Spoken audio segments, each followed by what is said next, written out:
Wait for it. Wait for it. I think we're live. It says we're live. Hooray! We are live. Welcome to Drink to the Past. Yeah. We'll get the Drink to the Past. The final Drink to the Past of this year. Yeah, which, oddly timed, that was the first thing anybody will hear on the audio version of the podcast since I just started recording that. So that's pretty funny. So if you're just joining us, then hooray! Thank you for joining us. I will have my ubiquitous opening monologue in just a moment. I'm trying to everybody that we're live through ye old internets, and Facebook is being slow. Alright, there we go. Now I can go back to the ubiquitous opening monologue, which I feel like since I've already screwed up, I have to drink, right? That's a rule. That's always been the rule. That's not what I expected. Huh. This is that's a weird beer. It's different. I'm not. That's not bad though. So, anyways, hello internet. My name is Sean Michael Patrick Thompson. As always, our host of Drink to the Past, the only podcast where Chris lives. That's right. Chris's actual home is inside the internet on this podcast. I mean, that's been figuratively true for a long time, but it's only been literally true for the past couple of moments. All right, and we have a little piece of news and booze that we're going to skip to before we do anything else, which is that it is today, in fact, the 33rd anniversary of this game that you're watching or hearing the music for, if you're on the audio version. So we're doing a little Final Fantasy stream. The original classic is 33 years old today, so I think that was pretty cool. So happy birthday, Final Fantasy. And you may want to sync up the audio version with the YouTube version, because we're having a few technical issues on our end. We are? Stop I believe so. Oh. Yeah. What technical issues? The technical issues being we don't have sound coming from that game. Oh, I do. At least on my end. You do, but I don't. And it should come in the stream, because the stream should be taking my capture directly, and I'm getting audio from the capture, so theoretically you should be, if you're not, yeah. It's not showing up in the stream. Okay. Oh, are you on the YouTube version? I am watching the YouTube version right now. Okay. And I'm not hearing it on the stream. Well, I know my audio recorder does record all of the stuff. Oh, Tom Thurman in the comments says he has sound from the game, so I guess that works. So, anyways, I'm gonna get started here. I'm just special then. Yeah, continue. I started a game. Oh yeah. Oh shit. I am 4 white mages. Oh, you're a whole 4 white mages. Fuck yeah. Yeah. This is also one of the convenient games that I can stream okay with terrible input lag that I have. Todd, Carl, Phil, and Pops are apparently my white mage names. I'm an amazing human being. Those are definitely white mage names. Yeah. Why is Phil spelled like F-I-L-L? Why aren't you spelled like that, huh? Why aren't I... It doesn't even make any sense. You'd like to think that, wouldn't you? You sound insane right now. Do I? All right, well, let's get into our other parts of the podcast. Today's Sean Drinks Something Stupid is a peppermint martini, which is in my cool Great American Beer Fest class. I've got actually a lot of these. This one's from 2013, so 7-year-old beer glass, and it's drinking a martini, because I don't have any martini glasses. Because I'm a beer dude. Tastes like sugar and... sugar. It's another one of those very sugary mixed drinks. It's another one of these little cocktail mixers. Dump it in, add a shot of something, and it turns into a cocktail. And it pretty much just all tastes like simple syrup and vodka. I'm not getting any peppermint at all. I guess sugar and alcohol is a mix, technically. Technically. Simple syrup and vodka is probably a drink. I bet there's a drink called that. Tom Thurman says he just took a drink to fill with an F, so we will drink to that. I'll drink to that. Yeah, awesome. All right, so I killed one of the imps. Hooray! I'm amazing.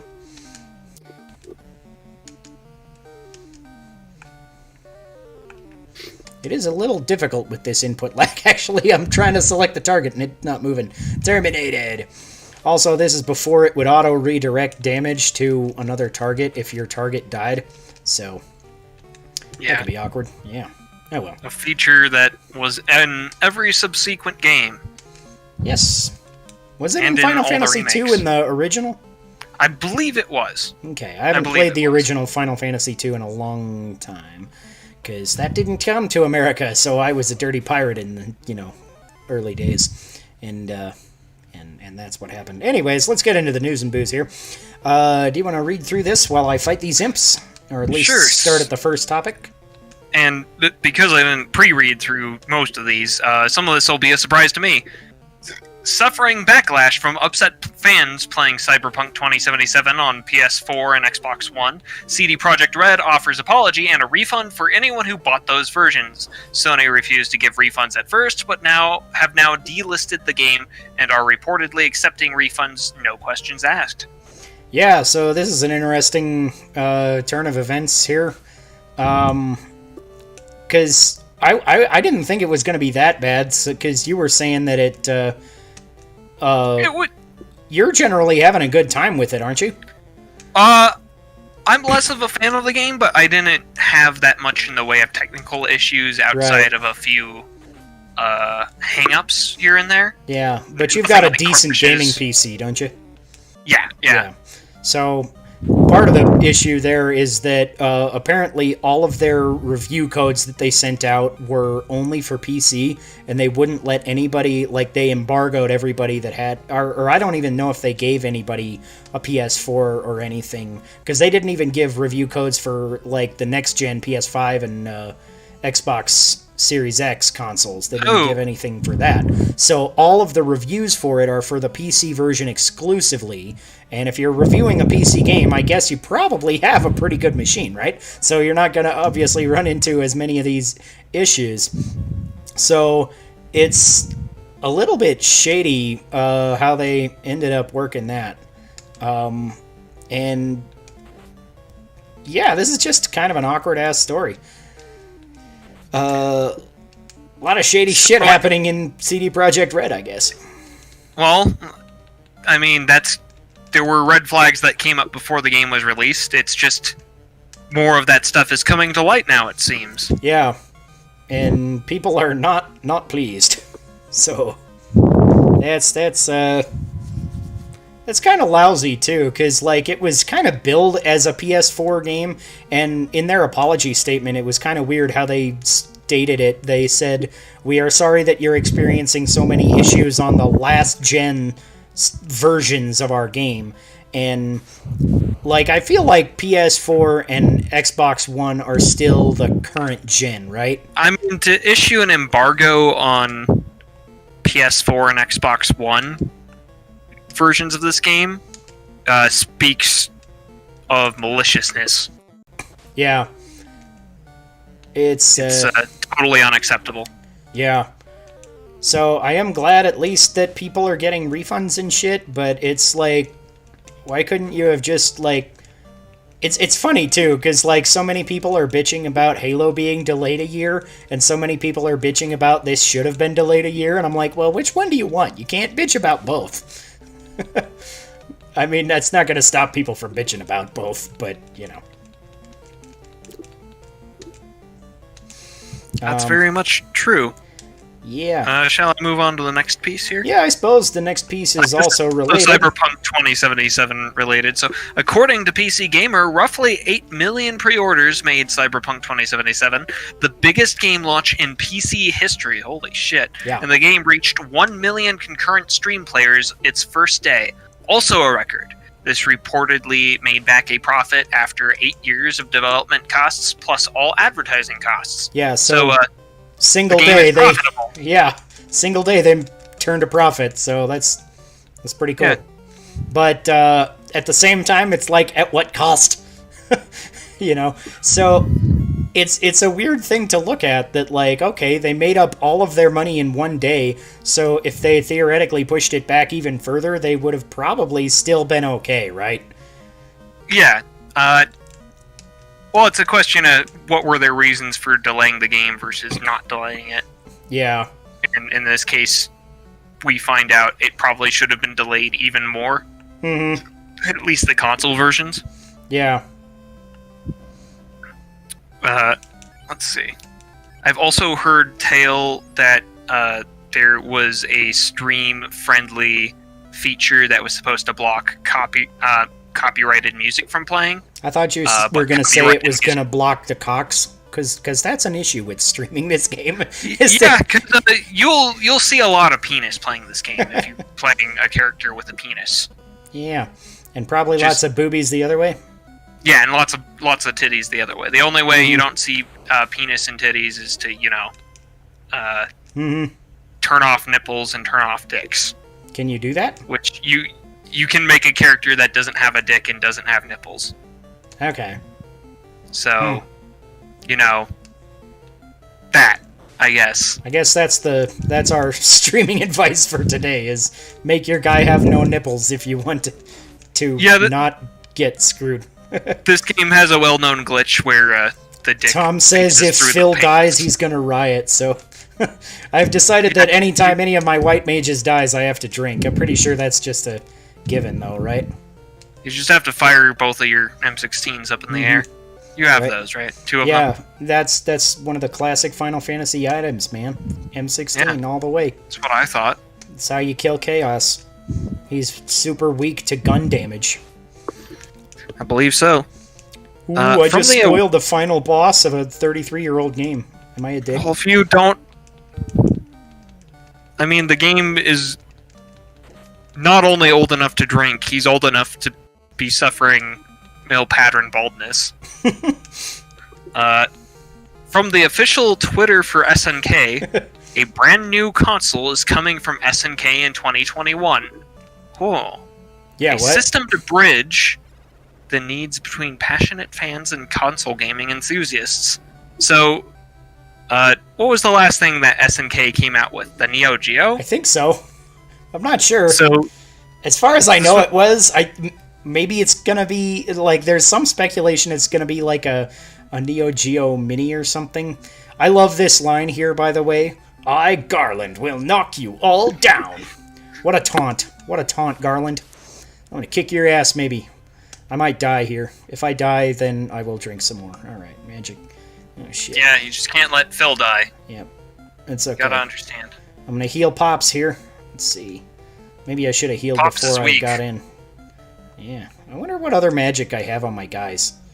It's hard to get the magic button with this lag. Oh, he's got nothing. Carl, you have no magic. You fool. Alright.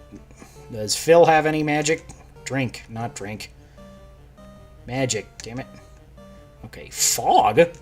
Okay, sure, I'll use fog. Yeah, use that on Todd, because he's the one that can... Okay. And what do you have, Pops?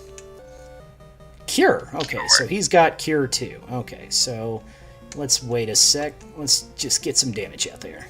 Fog. Alright, armor up. Bitchin'. That's awesome. Fog adds armor. So yeah, I really have no idea what... Holy shit! 17 damage, Pops you bastard. Died. Pops died, Pops I have to is drink. Fucking dead. Poor Pops. Effective? Oh, you tried to heal Pops, damn it. And this is an old game, so I'm sure it took my spell slot. Yeah, it did. And, it said it was ineffective. Yeah, let's see. Nintendo Switch is the best-selling console in the US for the 24th consecutive month. Yeah, I thought that was kind of cool, too. So... Even Very with impressive. the launch of two brand new consoles, neither of them has managed to overtake Switch. Although, you know, there's something to be said about stock issues and all that, because obviously, if they could sell more than they have been, they would have been. But, you know, stock at the beginning of the cycle of, you know, development and stuff. Production is the word I was looking for there, so... all the video game consoles, Switch is certainly one of them. Yes, yes indeed it is. I'm actually a big fan of Switch still. Yeah, so. I like me a Switch. Alright, well if Phil dies, we'll have a rioting fan, so I better hit my armor up on Phil. Alright, go guys, kick his ass. Todd uses Cure. Alright, Todd's not gonna die yet. possibly. So yeah, what do you think about that? You think Switch is going to continue on track for a while, continue being as successful as it is? I really hope so. Yeah, I think at the very least it'll that. keep, sales up there, because it does have the advantage of having also two different versions of it, with the Switch and the Switch Lite, and allegedly there's all these rumors. I don't know if we want to report on any of those, so I never take any of them seriously when I find them, but there's tons and tons of rumors all about, Carl died. Poor Carl. But about the Switch Pro or Switch 2 or whatever they're going to call it next year. So I think that might be kind of interesting if that, adds into the sales going forward. I'm probably TPK here. That wouldn't surprise me. Good job. 18 damage. Ooh, owie. Yeah, one more hit and he's going to die. Missed. I'm not doing well. I better go fucking grind some levels. Mages to a fight. Right? I wasn't sure how much grinding I did on my last time I was playing, but apparently it was not enough. Look, if Phil solos this, then everybody in the audience has to drink. Whoa! Phil just fucking dodged. Yeah, fuck you, Garland. 12 damage. Oh, God. Phil is a powerhouse. 11 damage, he's still up. Fuck yes. Boom. Kill Garland. Only 2 damage. Come on. All right. Come on, you can do it. Go, do it, Phil. Do it, Kick Phil. his ass, Phil. 3 damage. 3 damage. Is that enough? It's not enough. Phil. Oh, I'm Phil dead. died. All my guys are dead. I have to drink again. You gotta drink. Todd party perished. I'm so sorry, Tom. Let's see. All right, well, I'm just going to grind in these woods probably the rest of the night. A new version of the Funimation anime streaming app has launched on Switch, coming later to PS5 and Xbox Series SX. Yeah, this is something I'm actually super excited about, because I downloaded the app, and the app that they have for literally everything else sucks. They don't have any good apps. I like Funimation as a service because they have really good content. Because obviously, you're looking at Dragon Ball Z and My Hero and One Piece and this and that. There's tons and tons of awesome anime content. Basically whatever kind of content, whatever kind of anime you're into, there's something there for you. They have tons of it, especially since now they just acquired Crunchyroll. So they're going to have even more. But oh, they acquired Crunchyroll. That's news to me. Yes. So it's not exactly clear what's going to come of that, but something is, I suppose. So that'll be cool when that, if they just get all the Crunchyroll anime and all the Funimation anime in one place, that'll be cool. But yeah, I downloaded the app and watched several episodes of One Piece. It's got it loads into the episodes faster, the interface works faster, it's very minimalistic, it's just kind of like, here's your icons, pick what you want to watch. And I'm like, that actually works for a streaming app. I don't want all this fancy, flashy shit like on Netflix, where it's like, ooh, mouse over this, and you get a trailer, and I'm like, I just want to pick my show. I mean, to be fair, whoever designed the current iteration of Netflix's webpage and apps where it auto-plays everything, needs to hide in a dumpster. Yeah. Due to the suffering they've caused. I'm not a great fan. Seriously, who designed that shit? It's just kind of annoying. I'm like... It's terrible. Because, when I'm trying to read something and suddenly it comes up with, a trailer, I'm like, I don't want to watch a trailer, right? I'm trying to read this or trying to just scroll past it, and it takes extra time to load the trailer that I don't want to watch because I'm, watching something else. Yeah, when I'm scrolling through, I immediately want my ear holes blasted with whatever inane shit I happen to be scrolling past. Yeah, that's what you want. All the time, yeah. Right? Yep. Yeah. Absolutely. But yeah, the Funimation app now is really good on Switch, and I'm excited to see it come to other consoles, because especially, the worst one is the PS4 app, oddly. the PS4 app for Funimation is absolute trash. It is so bad. It's like buffering every episode several times an episode for, as far as I can tell, no reason. The resolution will randomly dip for a minute or two at a time. It's just like, why is it so bad? I don't even understand why it's so bad, but it is. So, hey, my guys are leveling up. Oh, well, that's good. Maybe you'll be able to fight Garland after a few more of those. Maybe. Twitter fights erupt that Jonesy is more iconic than Sephiroth. Yeah. Fuck you, Jonesy. Do you even know who Jonesy is? Isn't he that character from, what's the name of the show? Letterkenny? Is that the Jonesy I'm thinking of? Nope, whoever that is might be Jonesy, but in this case, it's the quote-unquote main character of Fortnite. What? So, yeah, this is why I think these fights are so stupid, because I'm seeing them all over the place, and, like, I think a certain demographic of loud Fortnite fans is trying to start these, because basically there was some speculation among a certain part of the Smash community but right before the reveal for Sephiroth that they were going to there was some speculation that Jonesy might be the next character for whatever reason, and then when it was revealed to be Sephiroth, I guess a lot of them are like, yeah, well, Fortnite is way bigger than Final Fantasy VII. Which, monetarily speaking, is true. More people have played Fortnite than Final Fantasy VII, but at the same time, like, the people that I know that have played Fortnite, a lot of them didn't even know Jonesy's name. I don't even know what Jonesy looks like personally, because, like, you don't get him automatically in Fortnite. You don't get anybody automatically. When you start Fortnite, if you don't buy a skin, you get a random skin every time you play.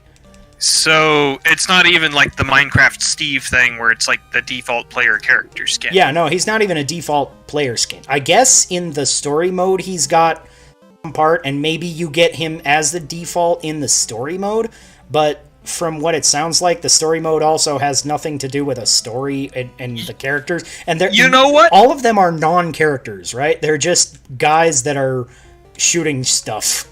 So it's like, even if you could argue that Fortnite is bigger than Final Fantasy, I do not think you can argue that Jonesy is bigger than Sephiroth. That's true. I would say that the Jonesy from Letterkenny is probably more iconic in that I've heard of him. Right?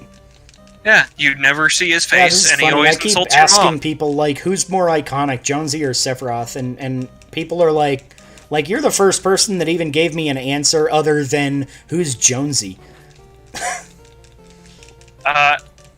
Sephiroth, at least in our demographic, which admittedly, we're no longer kids. Yeah. I guess to a certain audience, Jonesy might be, but I feel like on the large scale, Jonesy is nowhere near Sephiroth level of icon, right? Yeah. Because, like, I asked my wife, and she didn't recognize Jonesy by name, but she obviously did recognize Sephiroth, and she has never played any Final Fantasy game, and in fact hates all turn-based games, and refuses to play most turn-based games just on the fact that they're turn-based.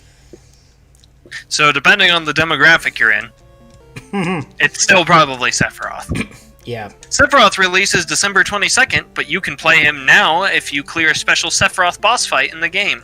Yeah, so Tifa that's pretty cool. Yeah. I was going to go ahead and mention that on our YouTube channel also, we have a new tutorial video that I posted this morning of how to defeat Sephiroth in that challenge, which, I mean, if you got a good main and you're a good Smash player, you probably won't have any problem. But on that very hard difficulty, it's a little tricky. So I posted a tutorial video, and it's pretty much just straight up. I picked a character, and I have a hilarious, cheesy strategy. So even if you've already beat it and unlocked Sephiroth, go ahead and give our video a watch. I think you'll get a kick out of it. It's a fun time. I had fun putting that together with it's a stupid bullshit strategy I came up with.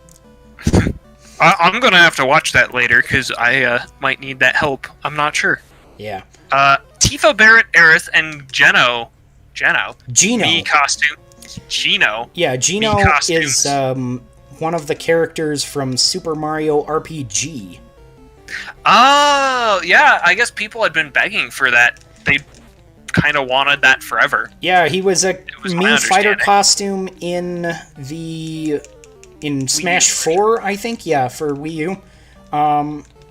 And he's kind of a fan favorite. A lot of people really want him just as a character in Smash as well, including, I think, Masahiro Sakurai, the creator of Smash Brothers, actually said at some point that he would like to have him as a full playable character, but just unfortunately, I think he's a little too niche to really break the mold right now. You know, it's not at the moment, it's about adding icons of gaming, right? You're getting Terry Bogard, you're getting fucking Sephiroth, you're getting Banjo and Kazooie, right? These are like the icons of gaming. Even Joker from Persona is one of the icons of modern gaming, you know? Persona 5 basically brought the Persona series into the, you know, any person in the West is now aware of it, right? It's so popular now where, you know, like last year you'd ask somebody, what's your favorite Persona game? They'd be like, what's a Persona game?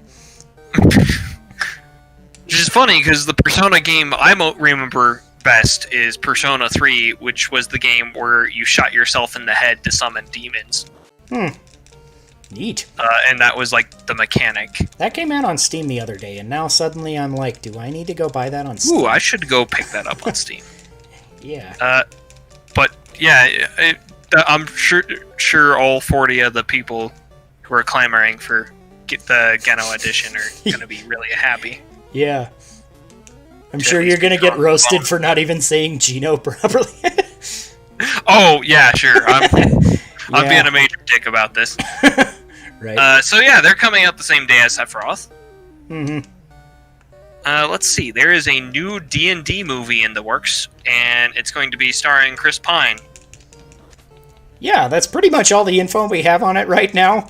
I think this is potentially interesting, but, you know, what kind of a D&D movie is this? Is this people playing D&D? Is this like the old D&D movies where it's like they basically played a campaign and then turned it into a script based on how the events happened in their campaign, or you know, are they going to go on a magical roller coaster like the 90s cartoon? 80s cartoon? Did you ever watch the 2000 Dungeons and Dragons movie? Maybe. I watched... Was it just called Dungeons and Dragons? It was just called Dungeons and Dragons, and it was terrible. I feel like I watched a Dungeons and Dragons movie around that generation on Sci-Fi Channel as a rerun or something in the mid-2000s sometime. It had, like, Jeremy Irons in it. And, I don't remember. It didn't follow D&D at all. This one was kind of close to D&D style, the one that I remember, because, like, the wizard was, like, bitching about using all of his spell slots at the end of the day, and he couldn't use any magic anymore, and then everybody was just like, why are you even here? And there was a chick barbarian that just, like, kicked everybody's ass. So that sounds like something significantly better than whatever I watched. Which was, I guess there was, like, there was, like, an annoying character in the movie, and then he died, and they said no one can bring the dead back to life. And I was like, this is a D&D movie. Lots of people can bring the dead back to life. Right? That's commonplace here, isn't it? Yeah. It was bad. Mm-hmm. So hopefully this movie is better than that movie, because that's the D&D movie I actually watched. Nice. now we're into, you say, indie world stuff. Spelunky and Spelunky 2 are coming summer 2021 to what system? To Nintendo Switch. This is all from the Nintendo Indie World Showcase. These are the I see. coming announcements here. So, yeah, because Spelunky, I believe Spelunky 2 came out on PC earlier this year, didn't it? Yeah, Spelunky 2 came out in late September, I want to say, and I've seen some streamers playing it, and I've had friends play it, and I've been kind of avoiding playing it myself because I still haven't beat Spelunky 1, because both Spelunkys are crazy difficult, and apparently Spelunky 2 is even harder than Spelunky 1. Uh-huh. But, yeah, very well designed games, very awesome. Derek, you is an interesting person. I'm happy to see this, I guess. Yeah. Fisty Fluffs, early 2021, a cat fighting game. What the fuck even is this, Sean? It's literally cats fighting. It's like Fight Crab, but with cats. It looks kind of weird and, like, maybe interesting. I feel like it would be fun as a party game for 10 minutes, and then you'd forget it and play Smash Brothers. So, mostly a curiosity, and then it gets thrown away for something else? Yeah, pretty much. That's not... hopefully it's got something more to it. Yeah. That's what I would say. It'll probably find its audience. It's a weird kind of absurdist thing that I feel like... You know, I feel like the people that really loved Untitled Goose Game will probably get a kick out of this. But, well, that's still a I'm game. kind of like, it looks fine. I don't know, not my thing exactly. Yeah. I've played Untitled Goose Game briefly now, and I'm just like, it's fine. It's a weird, funny puzzle thing, but I don't know. I don't get the attraction exactly of being a goose and annoying people. It applies to a certain subset of people, which I might be a part of, but okay.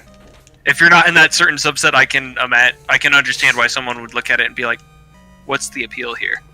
Yeah. Very, very Valet, coming out early 2021, a physics-based car parking puzzle game.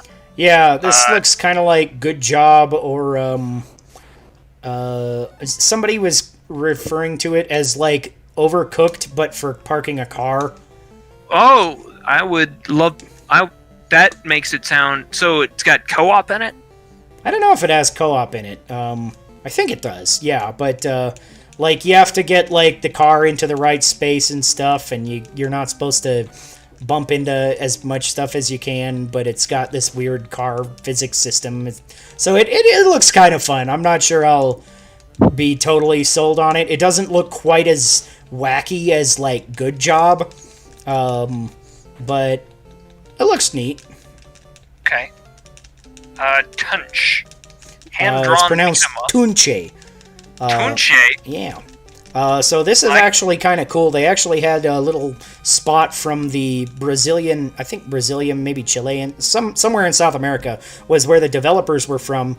And it's got this whole kind of jungle vibe in some of the trailer parts of like this kind of South American culture seems to really kind of come through in it in a way that doesn't really, that's not a particular kind of culture that I feel comes out in video games very much. From, you know, that. So it looks really cool. The art style is very well done. I'm overall just like impressed with this game. I think it looks really, really cool. And if you're into that kind of a beat 'em up, more beat 'em ups. Yeah, I was gonna say if you're into that kind of beat 'em up, then you know they don't come along all that much, right? Yeah. Beat 'em ups are like.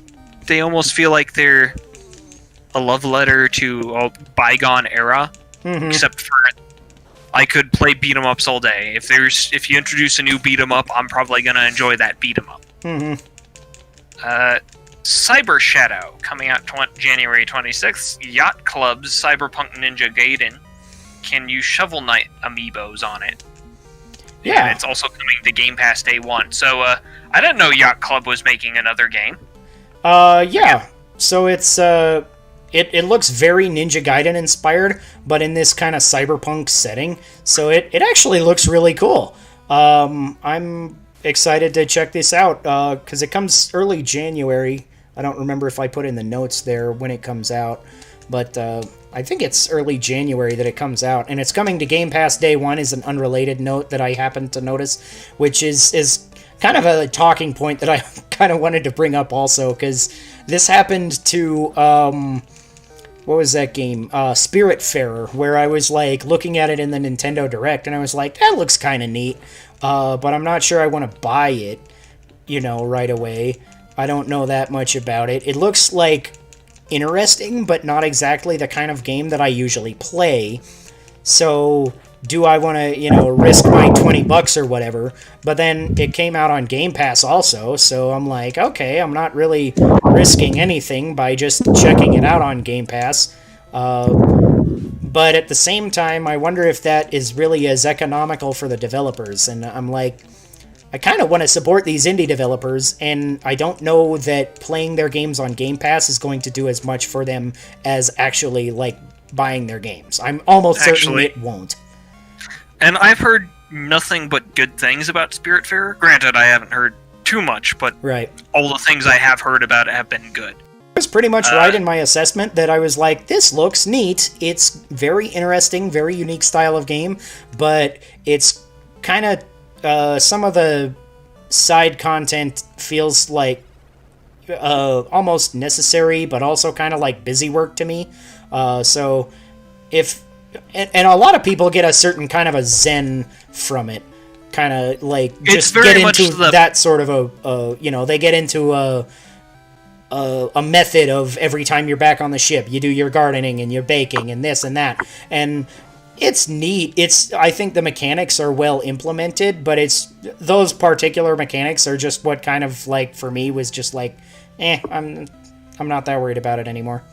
Well, neither of us are, like, Animal Crossing fans either, and, True. Which is kind of what you make that sound like more, but then again, I'm at least somewhat of a Minecraft fan, so... Yeah, I like Minecraft pretty well. Calico. Cat Cafe Simulator. Today? Oh, yeah, it released as a shadow drop is what that meant. I wrote later today at the time that it, So we might have to drink because your notes are... Yeah, I'll drink to that. Reading through your notes and reading things out loud that I shouldn't. Yep. Alright, well, I'm done with my peppermint martini. Maybe tasting a tiny bit of peppermint in there. I'm now going to give that a 3. It tastes like sugar water. What beer are you drinking, by the way, Chris? I am drinking the same beer I've been drinking these past few times, the Left Hand Brewing Company Peanut Butter Milk Stout, which I think I'm going to say is now my favorite beer. All right.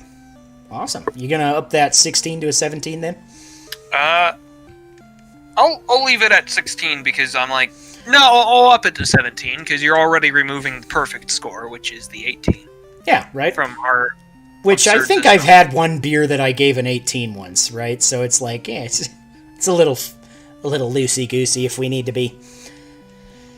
So fantabulous. So good. Yeah. Alba, clean up beaches or something? Yeah, I didn't know what the fuck was going on in this trailer. It's like, okay, something about save the environment. I don't got anything to say about this one. All right. Nausea or nausea. It's not nausea, as in like you're sick. It's got a G in front of it. It's like pronounced like Gnostic. Nausea Among Us. Yeah, they said Gnosia. In the trailer. Oh my god. Yeah, which is weird. Gnosia. Apparently, this is has a big cult following in Japan, I guess. Not to be confused with Among Us.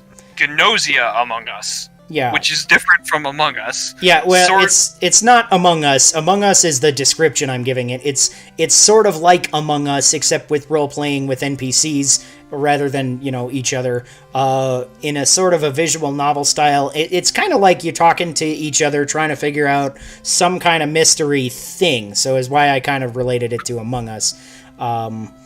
But, yeah. But it's... So it looked kind of interesting as, like, sort of a visual novel-ish thing. So... It sounds like it might be interesting, but I definitely need to know more before I even looked at it. Mm-hmm. Happy Game. Psychedelic horror thing.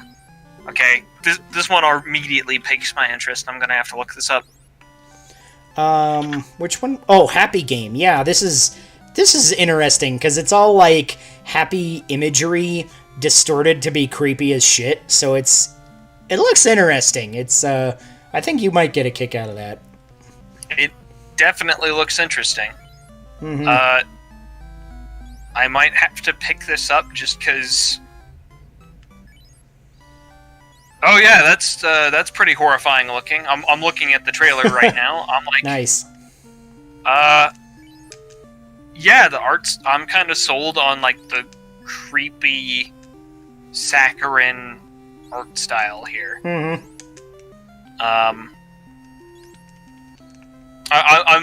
It's by a developer called Amanita Design, so I'm immediately sold. Yeah, there you go. Super Meat Boy Forever, releasing December 23rd. Edmund McMillan, the fuck's going on with ya? Where's Repentance?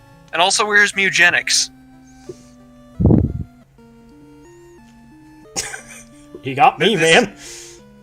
But Super Meat Boy's coming out, apparently.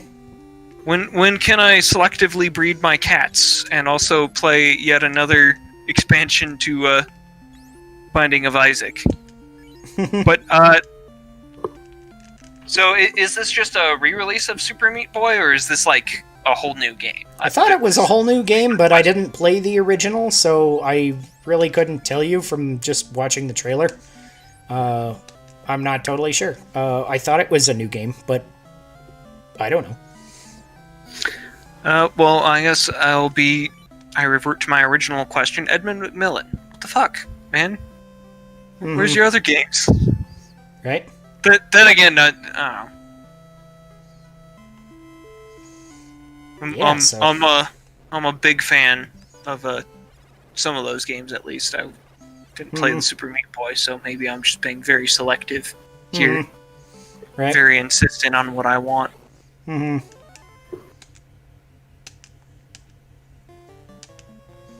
Grindstone. Bejeweled sort of puzzle thing. Which was also shadow dropped. Yeah, it's like one of those kind of slidey gem puzzle games. So you kind of get combos of how many gems are in a row or something. Looks okay. I don't like those kind of games. But my wife is like totally bonkers for them. So she's like way into this game. I'm okay with them. They're okay. Yeah. Yeah. I don't know if I need a time filler. I've been playing Tetris Effect recently, so there you go. Among Us for Switch has also been shadow dropped, not to be confused with Gnosia Among Us. Right. This is the social game. This is the one where you can get up to 10 players, and it's basically werewolf in real time. Yeah. Mad Pony. Oh my god. So I had been having fun with this. That with friends. So, if you can get a group of friends together on voice chat, I'd recommend it. Yeah, it sounds like a good time. I also found out that was also added that day to Game Pass, so I don't know what it is about things getting told to me that they exist by, Nintendo Directs, and then I get them on Game Pass, but it's like, okay, thanks for saving me $5, buddy. Fair enough. Are you ready for the table topic? I am ready for the table topic. That'll be fun. So, for those of you who have been paying attention, our table topic for the week is I have not been recording the audio version of this. Oh shit. Wait, have I? I mean, maybe you could strip the audio out of the YouTube version. I don't know. Yeah, maybe. I guess I might have to do that. So that's awkward. But I will figure that out later. Yeah, it's odd because the interface just doesn't look right because I have the stop button, not the record button, which would imply that I had pushed because when you push record, it changes to the stop button. So, but it also has 0 minutes, 0 seconds on the timer. So we're not recording the audio version. I guess. Yeah, so I'll figure that out later. Sorry if the audio version got delayed or something. This might be a YouTube-only podcast, which... Yeah. So... We've had some instances of something like that happening before, but I think that means we have to drink. Yeah, pretty sure I'll drink to that. So, this beer is interesting. This is Rosé for Days, which is from Oscar Blues Brewing Company. Rosé style ale with hibiscus and prickly pear. It's actually a little tart and very tasty though, very refreshing. Actually, that's a little more tart than I was thinking. But not like overpoweringly so, and it feels like the tartness complements the rest of what's going on in there with the hibiscus and stuff. So that's a pretty good beer. Yeah. I am going to give that a... I don't know. Let's go with a 13. I was expecting higher based on that praise for some reason. Yeah, I don't know. It's not a style that because I'm not big into sour beers, but just the little tartness kind of works with what it's doing. So it's just not my style of beer exactly, but it is a pretty good beer. So. Okay. Yeah. Well. Yeah, so shall we get into our table topic? We shall, and this is a continuation from last week, the Tabletop Awards. Yeah, because last week we did our Game of the Year awards, which some of which were from this year and some of which were not, so, what you gonna do?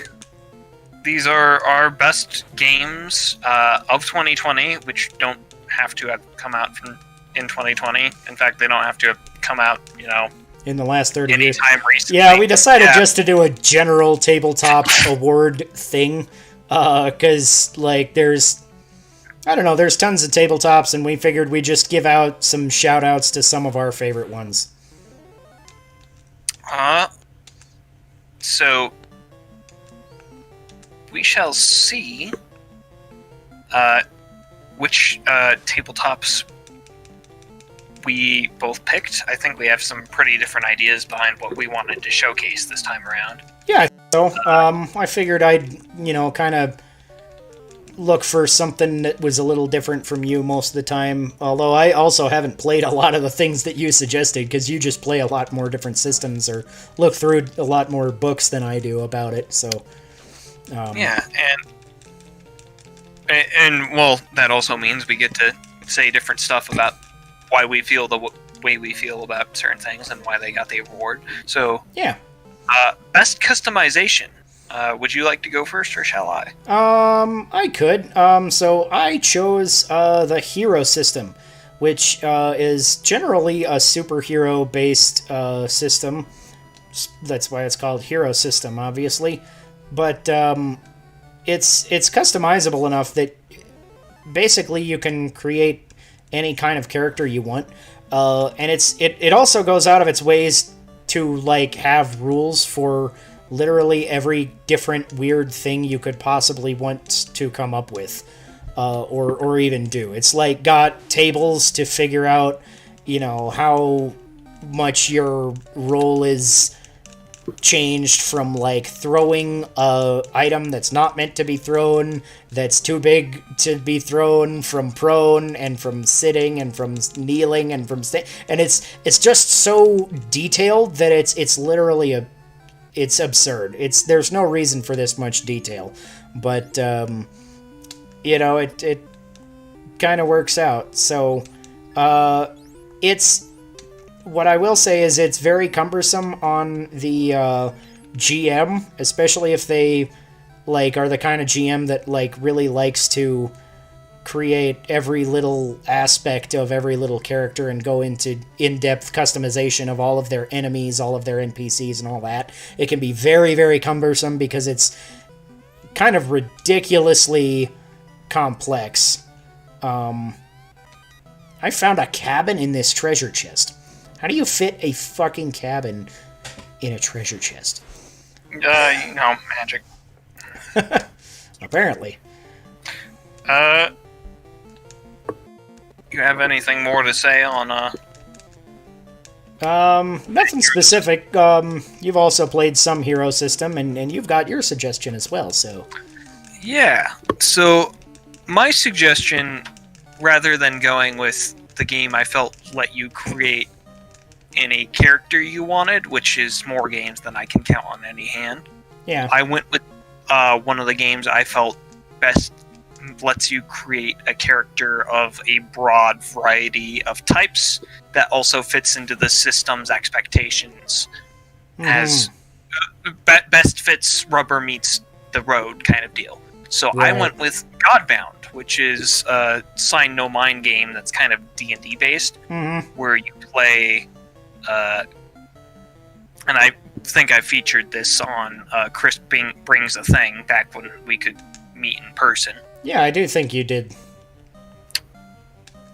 But you play a person who happens to be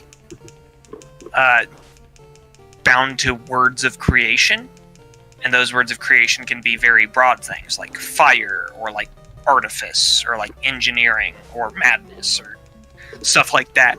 And you can select a variety of powers based on those, but the game's pretty open-ended in saying here a lot of this is kind of suggestions, and you can make more things based on this by creating more word to better fit what you're seeking, or creating gifts to better fit what you're seeking. And because you're able to pick 3 words, you're going to have a pretty major combination of types that you can play, and all of those characters can be made and then fit in the same party together and play together without much trouble. So you have a lot of leeway in not just the characters that the system will let you create, but in the characters that are expected to play together, which I think may be more of a gold standard. Yeah. For customization. Yeah, so that's an interesting choice, definitely. Yeah. I dig it. Yeah. Best for a new tabletop RPG player? Yeah. What did you put there, Chris? I put the GLOG, or the Goblin Laws of Gaming, because I have... and this almost made it in best customization, too, because it only was narrowly beat out by Godbound, in my estimation. But it's essentially a hack of a hack of a hack of a hack of kind of old school D&D, where you can pick... There's just generally a giant number of classes to choose from, like an obscene, ridiculous amount, and you're free to create whatever classes are appropriate for your game or characters or whatever. But they're fairly well defined in what they can do. So you start at level 1, you're fairly squishy, and you can, every time you level up, you apply another, I think it's called a template on top of that, which means you can multi-class. You can be like 2 levels of wizard, 2 levels of barbarian or whatever, and you apply the templates in order on top of each other.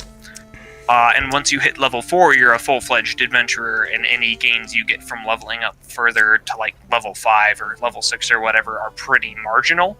So you're always playing at kind of a human level, and I don't believe you get much in the way of templates past that.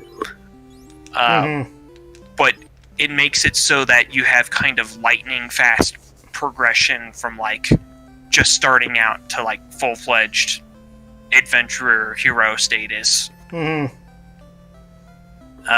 In terms of just going from level 1 to 4. The characters are very quick to roll up. There's a bunch of different classes to play, so if you're like, I don't like the way my one character died, I felt like that was weak, you can just swap to another one, roll them up, and go in with your equipment and be there in 5 minutes. And there's usually, and a lot of the varieties of it are friendlier in terms of death. They have things like you can get recovered from fatal wounds when you drop to 0 HP. So it's not a complete meat grinder like a lot of older school D&D can be. And it's very quick to pick up. It's very much, you get your character, you can pick your class pretty quickly. You have your single ability, and then you're good to go. You're good to adventure. Right. That's pretty cool. I dig it. So my choice was 4th or 5th edition Dungeons & Dragons.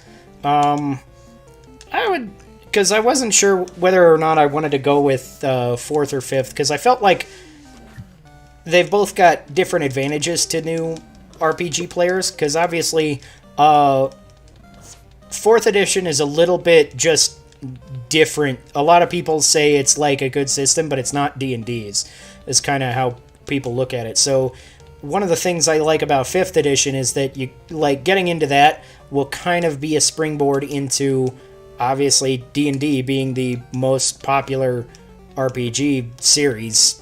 Like it's, I think there's advantage in that, because getting into another tabletop RPG as a new player, while it might be better mechanically to teach you how they work mechanically, tabletop RPGs, I think it's also helpful to understand, I feel like these ones are very user-friendly to get into, and as well as they can springboard into any other one. Because, like, if you start on 5th edition, and then you get to a group that plays Pathfinder or something, like, a lot of your knowledge can translate close enough that it's not, completely overbearing to learn the new system, right? And I feel like the same thing is true to 4th edition to a lesser extent, because it's a little further removed from what is normal, quote-unquote, Dungeons & Dragons. So would you say your standard for putting the games you put in this category would be translatable, the ease of translation into a different form of D&D? That is one of the bonuses I gave them, because, like, if you understand the concept of how D&D works, you can go in and play any version of D&D with a group, as long as they're not going to be total dicks about, you thought it worked like that because you play 5th edition, as long as your group isn't total buttheads like that. I think there's a lot to be said for just the popularity of D&D and getting into it as tabletop RPGs as an entertainment medium. Okay. I may have some agreement with you on 5th edition in terms of at least translation and it being a fairly an easier system to pick up. Yeah. I feel like it lacks some of the customization of 3.5 or Pathfinder, as we've probably said on several other podcasts, but as a system, it's not bad, and I feel like it's a really easy starting point for anybody to just get into tabletop RPGs, basically. It is also one of the most played games in the world, so if you're a new player, and yeah, it would be it's probably going to be what you're going to start with and what most people around you are playing. So yeah, there's a certain sense to saying it's good for a new tabletop RPG player just because it's popular, because people are playing it. Yeah, it'll also probably be easier to find a 5th edition D&D group than any other RPG. Yep, I would agree with that. Like, unless your group is a bunch of fucking like us that still play 3.5, you know. and you keep trying to get us to play OD&D. Yeah, for some reason people have been less receptive to that.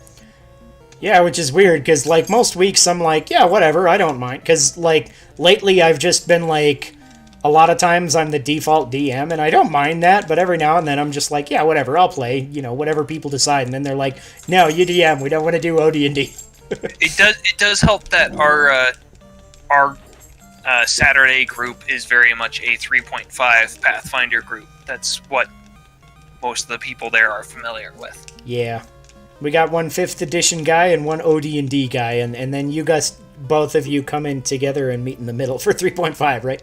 Yeah. Yeah, that does seem to be the case. Mm-hmm. I'm surprised I haven't found any ogres. Best fluidity of gameplay. Yeah, so, what was yours? Yours was... So I had kind of 2 for mine, and one is the choice that I felt like was probably the truth, and I almost didn't want to list it because it felt too obvious. Uh-huh. And there's also caveats attached to it, and the other one is a very weird choice even for people who played this game. So the first choice was any OD&D or like any basic or any old school D&D that isn't AD&D, that doesn't have like the segmented rounds. Any D&D that has Vegas style initiative, turn tracking, and isn't much more well defined beyond that, because it's very fluid in exploration and description. It's very much focused on the dungeon crawl of, okay, we go to this room, the DM describes what's in this room, I interact with this thing, okay, you interact with the thing. I don't want to do that, I want to do it in this way. It's very much the heart of what I feel a tabletop RPG was created with OD&D. So a lot of the more sophisticated mechanics that tend to bog things down were just not present, which of course meant that the game played differently for everybody because everyone was interpreting it in a different way. But it also meant that the game was very much just as close to a conversation as possible. And when combat came up, it was just you went and the monsters went, or the monsters went and then you went. Your group. So it could, and you all had one action, so everybody could do everything all at once. So very, very quick, very easy to play, very intuitive to understand. The other game I listed, and this might throw some people off who've played this game, is Everyone is John, which is a competitive role-playing game where you are all different personalities inside of the head of a man named John. And only one player has control at any given time. And you all have different goals, and anytime you accomplish your goal, you or another personality accomplishes your goal, you are rewarded with points. And all of your goals are secret from each other. And you all have skills that make you slightly better at doing anything different. And the dice roll mechanics are dead simple. If you have a skill for it, you succeed on a 4 through 6. If you don't, you only succeed on a 6. You're rolling a single 6-sided die. If you have 10 points of willpower. If you spend a point of willpower, you can increase this threshold of success by 1. And you also have to bid willpower to take over. If everyone's out of willpower, the game is over, and you tally up the points to decide who wins. And it may not sound fluid, because only one person is playing at a time. Right. But it ends up being everyone is very invested in whatever John is doing at any given time, because they have to pay attention due to where they're going to end up and when they want to vie for control. And because the dice mechanics are dead simple, and there's a few release valve mechanisms like, oh, John gets bored, so he falls asleep. When he wakes up, you have to vie for control. Or if you fail a roll, you immediately have to vie for control. One of the other personalities can take over. The game ends up having a very natural dynamic. No one is ever bored for a moment, it seems. So I would say that's a pretty fluid game in an odd way. Mm-hmm. Yeah, that's kind of fair. So the game I put was 3.5 Dungeons & Dragons. Is my favorite edition, with a couple of caveats, because it's until you get to the high levels, because once you get to the high levels of play, you know, when you're in epic levels, or even, like, above, like, 15, like, some player or another is going to have a complicated-ass series of things that they have to do every turn for their character to work properly and maximize damage and stuff. Especially if you're getting into power gamey, like epic level play or something. That can be, like, crazy long time between turns. And so it's up to a point, but in the low to mid levels of 3.5, I feel like if you have a play group that has a general idea what they're doing, how their character works, and all that, it really just flows very naturally. This is unfortunately a thing that doesn't always happen with new play groups with this edition. So it does take a certain level of familiarity with the system. But if you've got that level of familiarity, then everything's just like, okay, I do this and this and this, and then, you know, the bad guy moves here, and oh, I get an attack of opportunity, and you know, everybody's reminding everybody of, you know, what their buffs are and things, and it really feels like it flows better as a community game than any other game that I've ever played, because everybody's kind of in the moment, especially like I was saying, if you're really knowledgeable about it, which a lot of people in our group are, then, you know, like, nobody ever misses a little, you know, a single little thing, and I think that's really cool about it, that, you know, you get your, sorry, I'm trying to hit the magic button here, but, you're on an input display of some troubles. Yeah, I'm trying to heal Todd, damn it. But, 3 damage. But, what was I saying? Yeah, it's like, you know, after you've been playing like a board game for a few turns, and first you're telling everybody how to do it every turn, and then they kind of get used to it turn by turn. I feel like, you know, after the third turn, you know, in a well-designed board game, just everybody suddenly, it starts to click, and they're like, okay, yeah, I get it.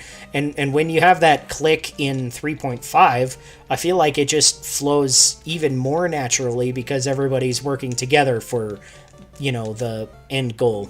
Instead of, like, you know, when you're playing Monopoly or something, and you gotta... Ah, shit, I hit the wrong guy. But, you know, everybody's kind of not getting into it as much because it's more of a competitive thing. I feel like just tabletop RPGs in general are better about that than, like, board games. Well, yeah. Yeah, because... I'd agree with tabletop RPGs and better, in general, being better about flow. I think this is one of the few choices of yours where I would actually disagree pretty strongly on the principles. But that's... I'm not sure that we want to get into that here. I mean, you could say your piece or whatever.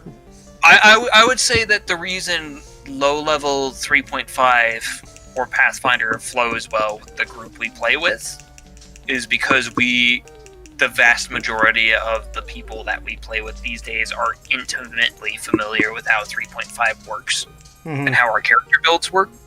And that the very moment you have a player who's less familiar with not even the rules, just with how their character works, things tend to slow down to a crawl. And there's a million little hang-ups there. That's fair. That tend to get in the way. So that's kind of why I did kind of want to put that with an asterisk, because That's definitely true to some extent. You know, you have to have your group familiar with it. But as long as, like, you know, somebody's familiar enough with the rules to help you through, I feel like it's also good. I feel like I've generally had good experiences with people explaining the rules to people who don't, you know, who misunderstood a mechanic or something. And then, like, once you misuse it... How did Todd die? What the fuck? I looked away for 2 seconds. Died? Yeah, damn it, Todd. I also looked away for 2 seconds. He was at totally fine hit points. I just healed him in the last combat. I guess I'll have to go to the church. Poor Todd. Gotta go to the church to get resurrections. Mm-hmm. What a shame. Yeah. Was that your piece on 3.5 there? Yeah, generally I got my say out of the way. Alright.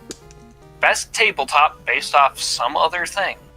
Not necessarily a licensed game, I think there are more fan games based off of properties than there are actual licensed games, because tabletop RPGs are such a hobbyist thing. But well, I actually really like your answer, Sean. So all right, yeah. So these are some guys that actually came on the podcast. Or well, one guy that worked on this system came on the podcast and played a level or a little bit of a dungeon with us in gosh, what's it? Now I'm brain farting because I want to say Breath of the Wild, but it's Reclaim the Wild. That's it. Yeah, Reclaim the Wild. So as a Zelda fan, I have like. Here, let me put it this way, right? I've been playing Age of Calamity a lot lately.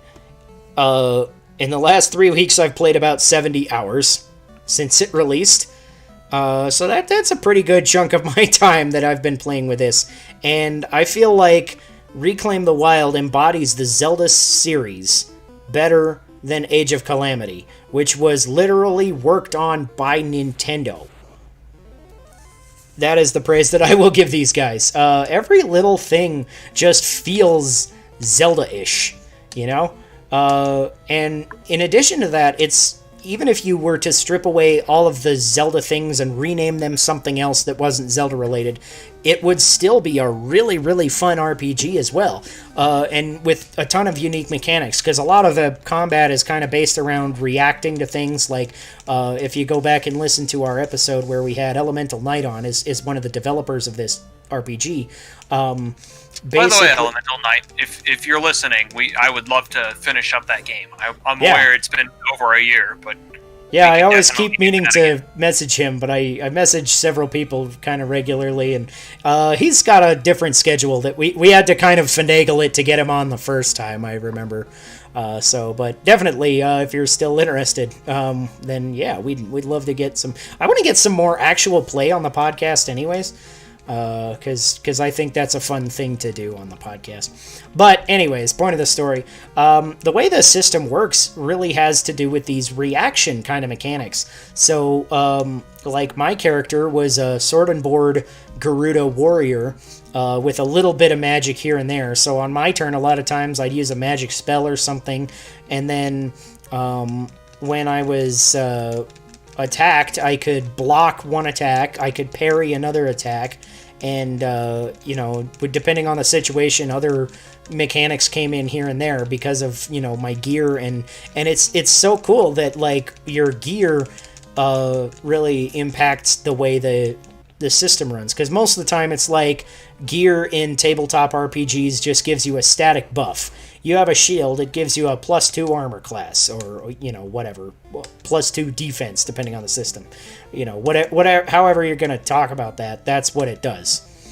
But in this, it's like you get a little bit of a defense bonus to avoid being hit, and you get that additional block chance that you can use a block attempt to just negate attacks sometimes. So that's really, really cool that every piece of equipment has a purpose, and it's such a well-crafted system, and I really, really loved playing it. And then to go back to the category, this is the best tabletop based off of some other thing, and everything feels like it's Zelda, right? Like playing this, I felt like I was in Breath of the Wild, which partially goes to Elemental Knight and his ability to, create a adventure within kind of the Breath of the Wild world as a setting. So that was really good on him. But in addition, just the way the system worked made it feel even better, because you've got all your Zelda-y, spells and abilities, and there's a pot smashing mechanic. He's literally got tables just to see what random shit you find when you bust pots, and that's fucking amazing. There is no feeling more Zelda-y than I gotta say, smashing a fucking pot. That pot smashing mechanic was one of the things that really sold me on the system. When I went into that cave and he's like, there's 2 pots in the corner, I was like, yes, there's pots! So definitely go check that out if you haven't. It's a free system. Look up Reclaim the Wild. There's also a couple of supplemental books, and I believe they just put up their newest edition last month or 2 months ago. So fairly recently, they've got a little update to their system. So that looks like it's, it's still even getting better. So that's cool. Yeah. So I did not choose Reclaim the Wild for my best tabletop based off some other thing. Did you think about it? I gotta admit, I had not thought about it. Now that I'm looking at it, I'm like, maybe? It's definitely up there with the one I'm about to recommend to you. But Rogue Trader, which is based off of the Warhammer 40k tabletop game, which is, I believe itself, also based off of the original Warhammer war game, which also had a Warhammer fantasy role-playing system attached to it. And I'm not sure which of those came first. But Rogue Trader is set in the Warhammer 40k universe, where you play members of one of the rare trading ships, one of which is the captain, the noble who has like the right to trade document that had passed down his family. And it's just kind of awesome. Mm-hmm. It's like much more lighthearted than normal Warhammer 40k. It's not just pure grimdark, because it's more like you're playing.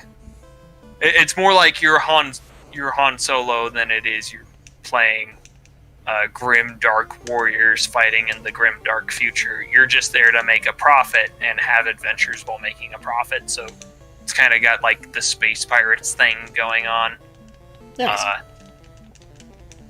So everything seems a bit more colorful. It's got kind of a nice life path system for where it says, oh, here's where you were born, here are the natural career paths you could have taken, here's where you would have ended up. Where your options are kind of limited, but you get to move forward as you're generating a character. And then it has specific roles you can fill on the ship, like I want to say like Astrogate or Astro Navigator or something like that is one of the roles. Where you're like a psychic who can see into the warp, and that's how your ship gets around, and so you have chances of like warp insanity and mutations when you do shit like that. And it has a wealth mechanic where it's like, oh, you're incredibly wealthy, but buy certain you can buy like entire shipments worth of certain things, you might have to like check your wealth to buy entire shipments worth of things, or like buy some very rare unique item, but most of the time it's just assumed, yeah, you can afford it, you can go on and do whatever. That's kind of your job, is to buy stuff and sell it elsewhere. And have adventures in the meantime. So very much kind of like a fun adventure, almost like your Pirates campaign, I would say, but you are technically legal operators. Cool. So it's more like a privateers campaign. Yeah, you might encounter the forces of chaos and be like, well, we're not a warship, oh god. Mm-hmm. Ooh, I'm fighting green imps. But because it's Warhammer 40k and it's in space, you also have things like the ship itself can be like a massive unexplored space, because that's what the ships are like. Mm-hmm. Traveling from place to place, you go through the warp, you might have demons on board. Mm-hmm. It's got a lot of potential. I'm a big fan. Cool. Yeah, that sounds pretty neat. Yeah. I dig it. I've always kind of wanted to get into Warhammer a little bit, Warhammer 40k specifically, because I like the idea of it. But I hear so many horror stories about people being dicks about you painted your minis wrong. You know, like, he can't be in this squad because he's got a blue shoulder, and just... Well, that's dumb. Yeah. Because I have a bunch of Warhammer 40k minis. And they're, because of the brand of super glue I used, they're all crippled Marines at this point. As in, like, they're missing, like, arms, or, like, legs, or, like, shoulder blades and shit. I think a few of them are missing heads. Nice. Some of them are, like, covering their eyes while they're shooting a gun as far away from themselves as possible. Yeah. Good stuff. Nice. Best published one-shot. Yeah, so this is an interesting category because I picked this thinking of the one published one-shot that I've ever talked about, or that I've ever purchased, which I purchased in my early DMing days, and I was looking for it and I could not find it, so I have no idea where it is. I might have given it away or sold it, apparently, because I looked through all my D&D books and stuff and I couldn't find it. I don't remember what it was called, but I read through it and I thought to myself, this is, like, really difficult to, like, pay attention to all the rules and run this at the same time, and like, you know, every, step is like a choose-your-own-adventure book, but then I have to keep looking back and forth to find the character sheet on this page and the ability descriptions on this other page, and it's just, it seemed like a major pain in the ass, so I basically took, like, 2 of the characters and 2 of the plot points and just winged everything in the middle. I'm just like, fuck it, I'm gonna wing it like I always do. So I have very little experience with these, so I'm gonna just let you take it away because I couldn't even find the one that I bought. So I guess I will take it away. So I actually had a lot of trouble deciding on this one because I'm like, well, what is a one-shot? It's an adventure you run in one shot, but there's lots of adventures that are expected to take multiple sessions. There's lots of, like, mega dungeon adventures. There's lots of products that are, like, multiple things that could be run as one-shots, but right. Together they I guess I could have said, like, best published module or something, but... There was, best published module would be pretty difficult to pick out, although I think what I picked would still be in the running there. All right. But what I ultimately ended up deciding on, because it's a bunch of pretty much any piece of this could be a one-shot, and it's one of the best things I had read in a long time, was Mothership Dead Planet. So, Dead Planet is a module for the Mothership role-playing game, which I got Dead Planet before I even got the Mothership role-playing game, if that tells you anything about how good this fucking module is. Where there's basically a dead planet. I believe there's, like, a portal that basically sucks ships traveling in through hyperspace and kind of holds them there with gravity. And you're just kind of stuck there until you can shut it down. But what it's got going on for it, other than like what you might think is like generic horror adventure, is that there are a bunch of different things going on. There's like a moon around the planet that has like a colony full of like cannibal people that you can interact with, that you can be hostile with, or you can have like positive interactions with, but they have like a lot of interesting things going on, interesting prices that would need to be exacted from you to get their cooperation.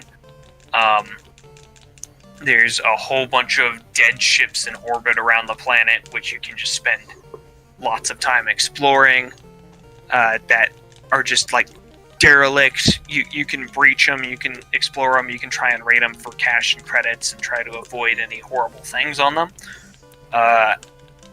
You can travel down to the surface of the planet and try and shut off the portal itself. And there's like various different ways of doing so. Some are better for you than others, and it's kind of got like, but any one of those ways of interacting with it could take up an entire session, even if you're just saying, I'm going to cut out all the rest of this stuff. Here is what the group is focusing on for this one shot. Cool. It's not got a very high page count. Mm-hmm.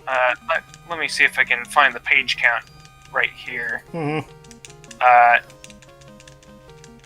It's got a lot of content for being an otherwise very dense thing. Mm-hmm. So it's got 48 pages cover to cover. Mm-hmm. And it's got, I want to say, 5 or 6 full-on adventure locations, not including the derelict ships in orbit. In those pages, each one of which could be an adventure all on its own. So I'm a huge fan of this, and also I'm a huge fan of all of the Mothership stuff. All of it kind of shows this level of quality. So this is mostly just an excuse for me to gush about Mothership and how awesome they are. Yeah, there you go. Sounds pretty awesome. Yeah. Best supplemental guide. Yeah, do you want to go first on this one, or do you want me to... If you go first, then I can get over my clusterfuck of an answer. Okay. So my best supplemental guide is Seafarer's Handbook, which is a 3.0 adjacent third-party published supplemental guide that basically was for non-magic play mostly, where you're doing seafaring combat. It's got a lot of ship-to-ship combat rules. It's got a few different classes and feats and things that really kind of go into the seafaring kind of, like there's a swashbuckler class and pirates and all that kind of thing. And this is a little bit where I got my inspiration to have a giant-ass pirate campaign. That, and I watched too much fucking One Piece. But it's this particular guide, I really like it because it basically tells you what it is as a Seafarer's Handbook, and it really delivers on that concept of just giving you everything you need to do, like this, a large-scale world with a lot of ship-to-ship combat, whether you're the Navy or pirates or whatever exactly you're going to be doing in your campaign, and really delivers on all the mechanics you could possibly want to that end. In addition, like I said, it was kind of made to be a non-magic, like, standalone, not quite a campaign setting, but like a standalone rule set. And it, interestingly enough, like, it combines interestingly when you have magic in a campaign that you're using this kind of source material. And because it has some really overpowered non-magic mechanics, and I love that because as a guy who doesn't play many magic using classes, it makes me feel like I'm finally as powerful as the fucking wizard, right? Because obviously at low levels, the wizard kind of sucks with his few spells and not very many hit points, but when you get to a certain point, you are objectively better than every melee class as a wizard or a sorcerer or a cleric. So it's with this kind of stuff just kind of breaking the system a little bit, I think it's really fun to introduce into a magic setting. Like, hey, I've got this and this and this broken mechanic, and now I'm just as broken as you. And at the same time, you're kind of not as broken because you're doing like their fireball damage or their holy smite, circle of holy fire. What's that spell called? Flame strike. That kind of damage is doing as much damage as you are, but to like more than one target. And as a melee guy, you're still probably just hitting one target. So it kind of rebalances it in a way. Maybe it tips the scales a little too far, but I'm okay with that because of how far they're tipped towards magic users in base 3.0, 3.5 D&D. Yeah. I mean, that's a good point. Seafarer's Handbook, you said. Yeah. Is this the book that was commonly referred to as 7th Sea that's not actually that? Yeah, I think so. I got the book. I'll show it to you sometime. I found it in my parents' basement the other day when I was helping clean out some stuff. Okay, cool. Well, my answer is going to be kind of a mess, and it's mostly because I have so many good supplemental books on my shelves that I had trouble narrowing it down.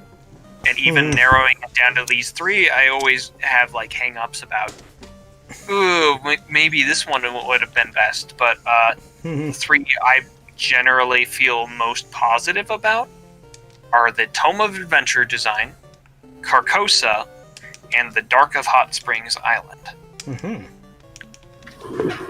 And I feel positively about them for different reasons. With the Tome of Adventure Design, it's the most comprehensive D&D like content creation, advice, and generation manual out there, bar none.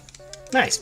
As in, if you are a DM, you are benefited by having this thing and just referencing it every once in a while.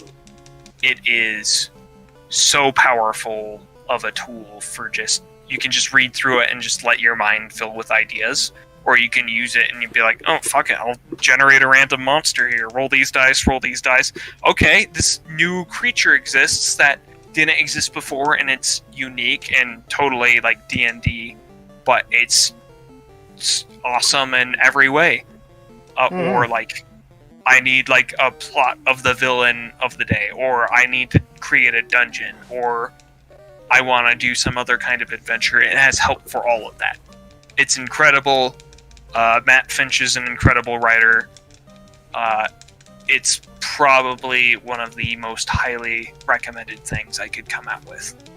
But it is the only thing I would say about it that is kind of a detriment to it is that it's very much, because it's so powerful of a tool, because it addresses so many things, it also comes off as somewhat generic. It is very much, it's very good at fulfilling like a generic D&D kind of role. That is not the case with Carcosa, which is a big setting book, where you're adventuring on an alien planet.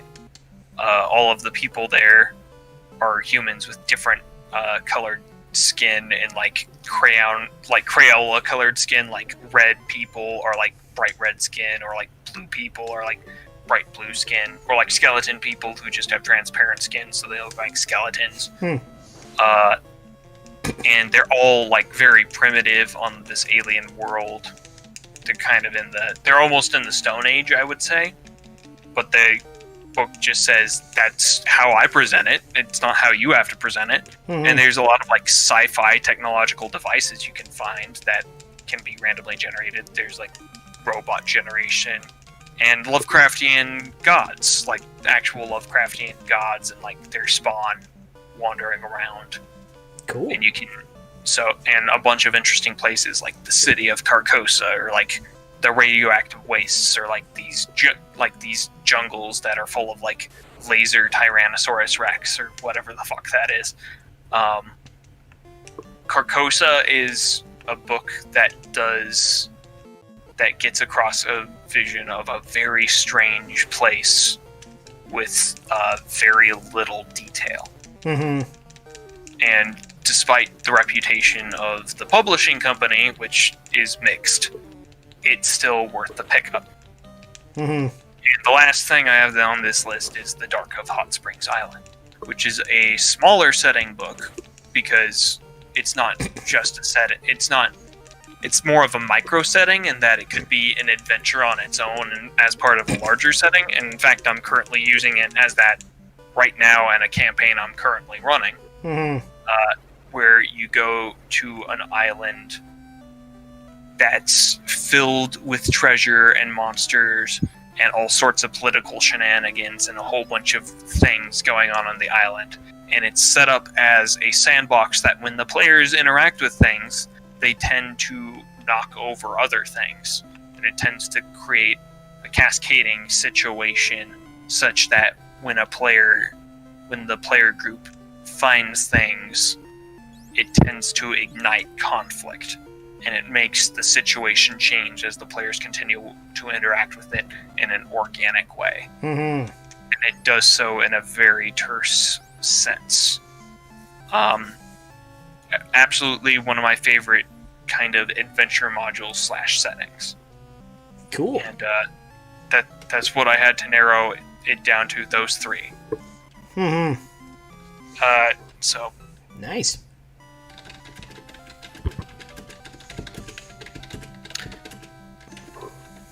So that was a lengthy answer. Yeah. Do we want to get on to our best tabletops ever? Yeah, I guess so. Final award. So, what did you ever decide? Well, I was asking you, do you want my ultimate cop-out answer or my smug, self-satisfied masturbatory answer, which I misspelled masturbatory right here. It's embarrassing. It's embarrassing that you spelled something correctly? Incorrectly. And I said, yeah, maybe. That's my answer. That's your answer? Is yeah, maybe? Yeah, maybe. I don't know. Both of those sound interesting. Let's go with the cop-out first.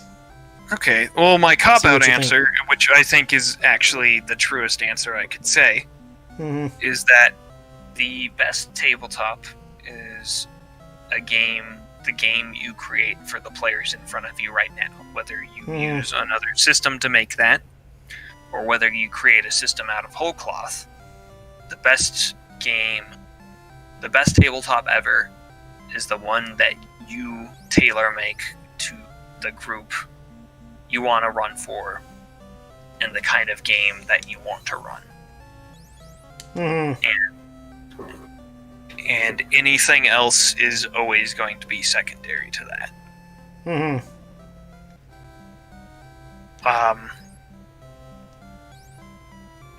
So it's like if you wanted to run like a 3.5 game, but you're like, oh, I want to limit it to 6 is max level. You're doing an epic 6 game. You're like, oh, and I only want martial classes, but I want like spellcasters to be able to cast spells by taking feats, so you can cast a spell once a day if you know a feat for it or something like that. And that fits whatever weird vision you have for your world, then go do that.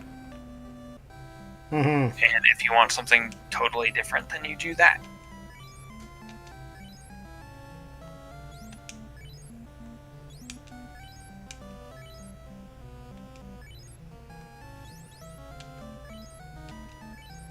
I don't remember what this ruse spell does. Ruse? Does it help you escape? Maybe.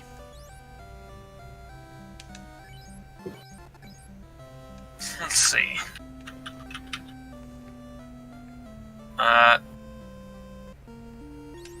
Ruse. Oh, it's a, it raises your evasion. Oh, cool. I think.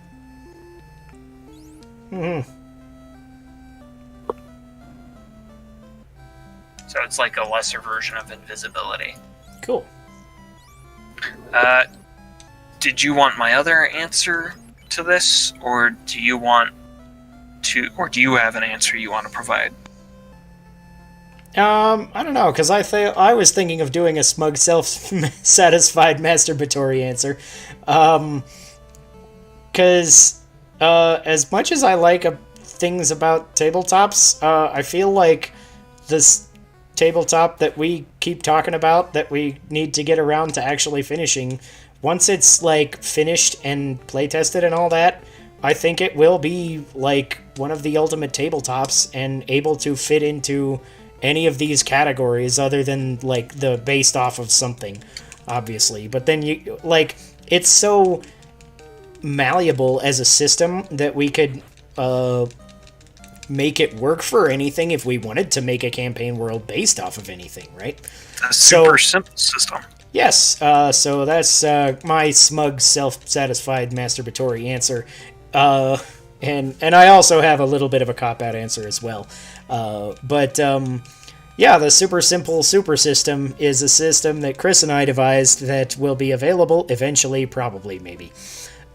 Available eventually, probably, maybe.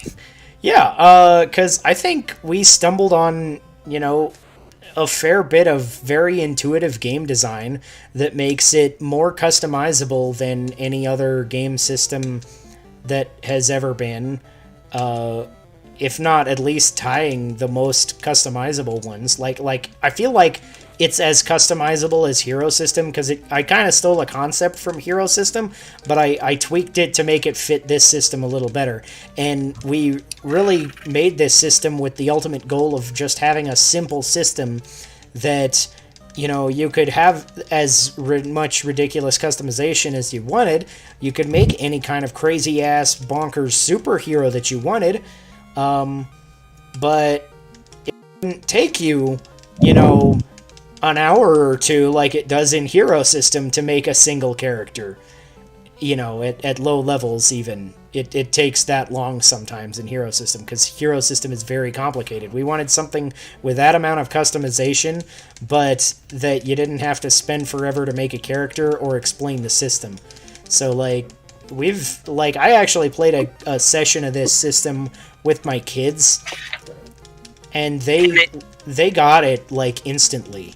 And they were 3 and 5 at the time. They're 4 and 6 now. So I want to kind of go into it now that they are a little bit more number savvy, because it uses all percentile dice. So that was their only hang up at that age, was their, problems with the math calculations when they're rolling and adding a number to the percentile dice and all that. And now that they can, do that a little more easily, I think they'd have an even better time with it. Because they were, very creative with their characters as well, which is funny, because, we had just got the Spyro Reignited trilogy, so one of my kids just wanted to play Spyro the Dragon, and so he had this, a couple of those abilities, but then he wanted something else, really off the wall, the ability to throw bombs or something. And I was like, yeah, okay, you can be the Spyro the Dragon, but you throw bombs.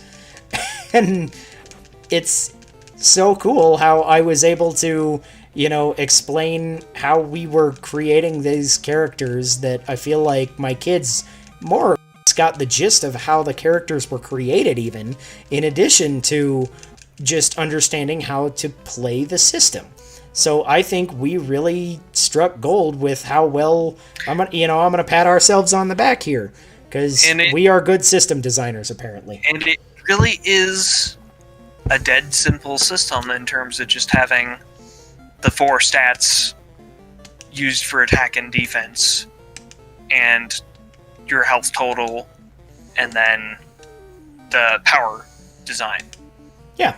So as long as you can do simple math like addition and subtraction, you can play this system. Mm-hmm. Yeah. I got a 3-year-old and a 5-year-old to get it, right? I had to help them a little bit with the math, but they got it.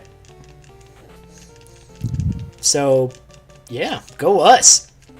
And my cop-out answer is 3.5, because that's just the system that I always say I love, because, I don't know, something about that system is, I feel like maybe it's partially nostalgia at this point even, I don't know. But, every time a new system comes out, I, give it a go, and I'm just, looking for things to be, this isn't 3.5. Right, yeah, I'm just, every time I play a system, I'm, inadvertently comparing it to 3.5 to just be like, okay, so this is how this would work in 3.5. Does it work better here? Does it work worse here?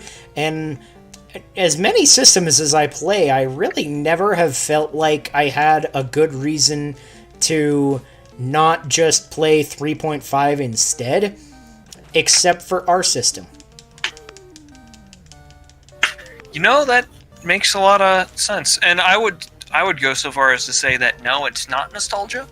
Because if you're actively playing the system and you enjoy it better than other systems you're trying out, then that's not just nostalgia. That's like that's you experiencing the game in the moment.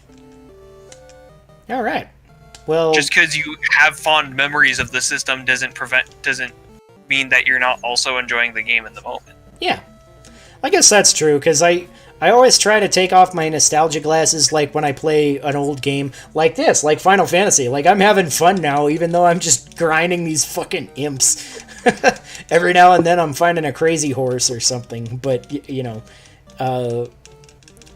it's just a fun trip, to kind of revisit, the fact that it's hard as balls, kind of, like, even if I wasn't for white mages, I feel like I remember grinding this much the first time I played Final Fantasy, right? So, yeah. It's just, seeing that kind of game design gives me a trip anyways. And especially, I replay Ocarina of Time a lot. I go through it at least once a year. And every time I play it, I feel like I'm just having the time of my life. I'm having a, great time with it every time, no matter how many times I play it. I'll come up with weird challenges for myself, or sometimes I'll just do a casual run through, and no matter what, I'm always having, it feels like I'm playing it for the first time again sometimes. It's fucking great. It's pretty great. Yeah. Would you like my masturbatory answer? Yes, I would. As long as we're on the subject of masturbatory answers. Okay, and I have the Is it extremely the other system you designed? It is, but not the one you think. Mm-hmm. And it's the system All People Carry a Light, which is another kind of OD&D clone system that is not Five Cataclysms itself. Right. Because it fills more of what I want out of that kind of system, which is making spellcasters not central, making the power curve flatter, and making the game less lethal but not much less dangerous through the dismemberment mechanics. And being able to have a wide variety of character differentiation without feeling like you're pigeonholed into an archetype through the gift system. So there are no classes in this other than, or more accurately, there's only one class, and it's just being a person. But the way you can build the character is very open-ended. And the character, if you're playing at first level, it's just you select a gift or you make a gift of your own choosing. And that defines a lot of your character and their status in life. And as you play the game, you can invest in your character more by training them in different ways to make them learn different skills or spells or techniques in battle. But it's loose enough that the mechanics don't need to be front and center. Which is usually what I want out of games. So it has the things I want out of D&D without a lot of the things that I think can be detriments to OD&D. Sweet. Yeah, sounds like good shit. So that's my favorite system that I'm running in the present. All right.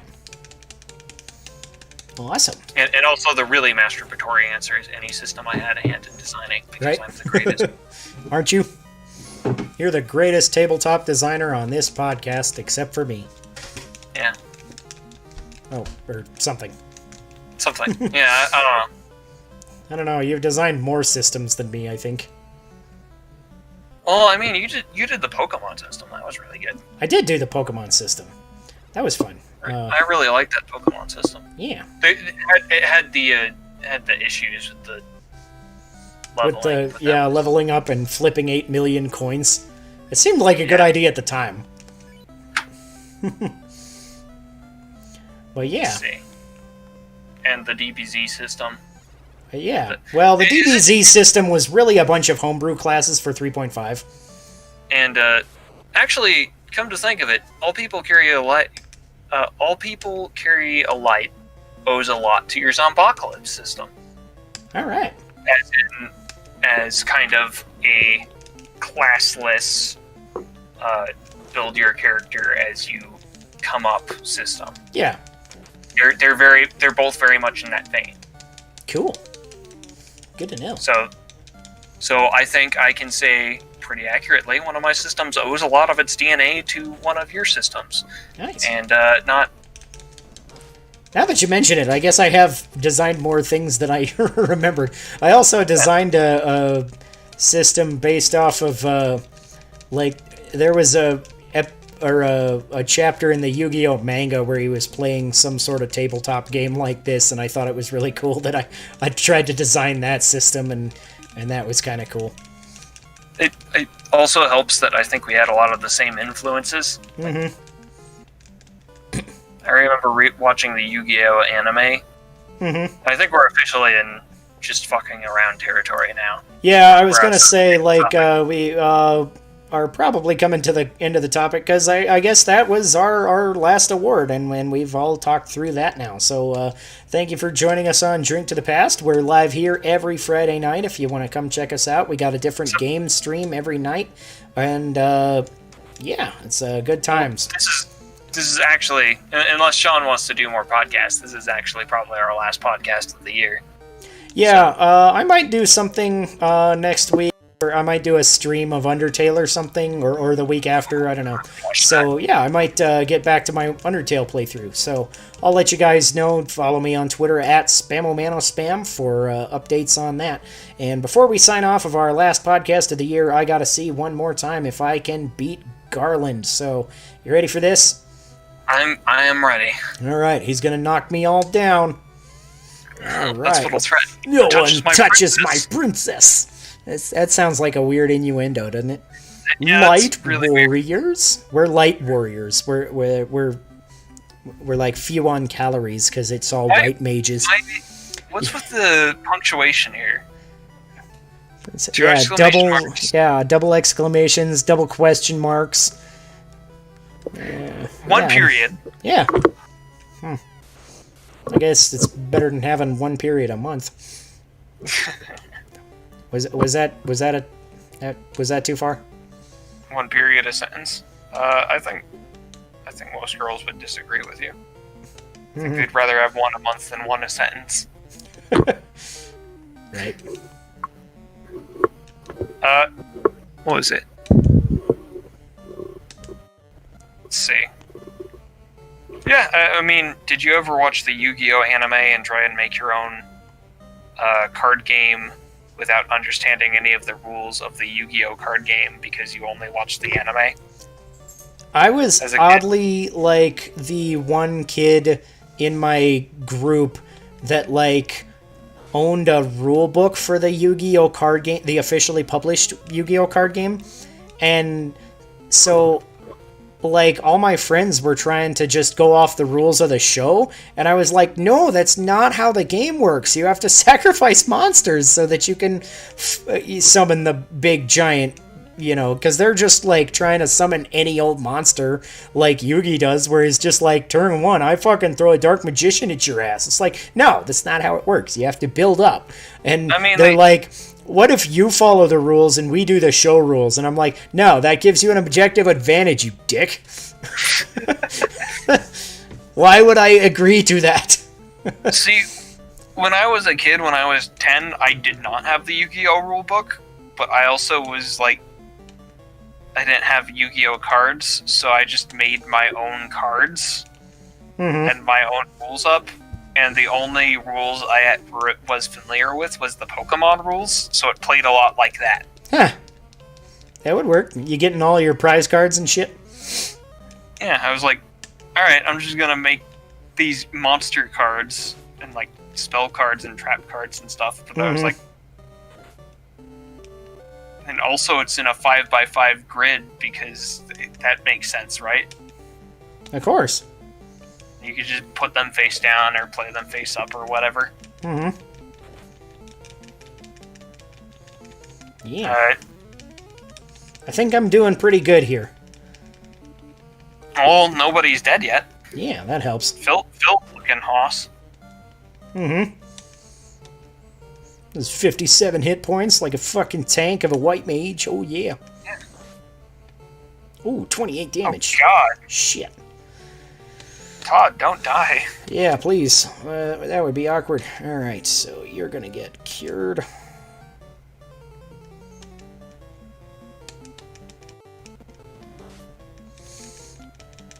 Can I do it? Can I beat Garland with 4 white mages? Miss. I would say we're having a lot of dead air for the audio version, but really they're probably watching it on YouTube.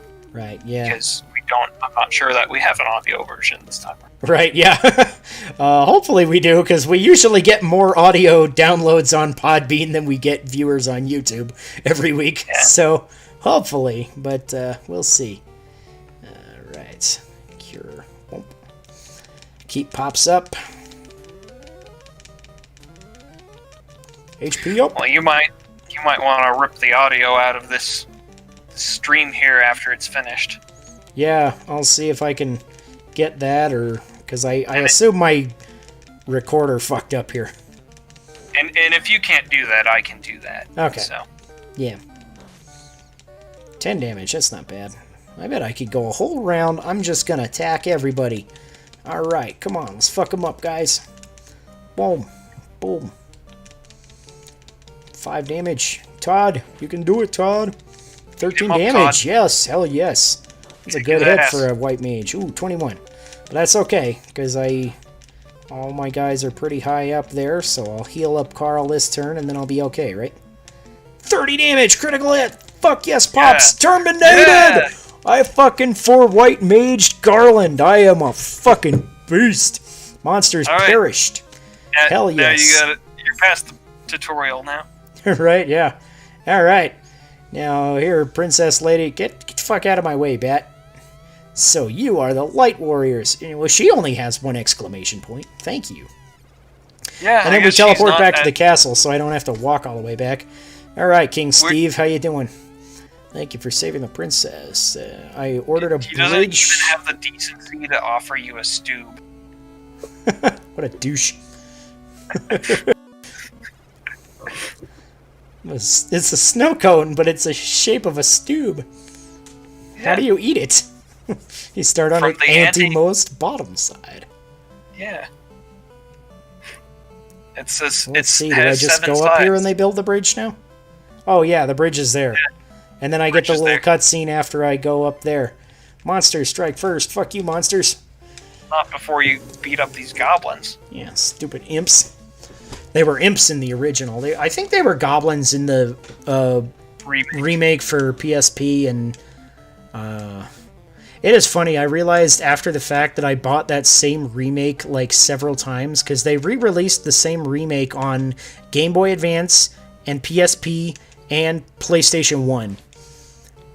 And the PlayStation 1 and the Game Boy Advance, I think, came with Final Fantasy 1 and 2. And then I actually bought separately Final Fantasy 1 and 2 for PSP because they were separated. And after the fact, I was just like, dude, why did I do that? I had this on Game Boy Advance. What a dumbass. My PSP's battery puffed up like a pillow. So I cannot use it anymore. I just took mine out the other day, right? Well, I guess it was several months ago now, because I took it out right before, so the journey begins. So the journey music. Well, wait step forward, they do not know. Each holding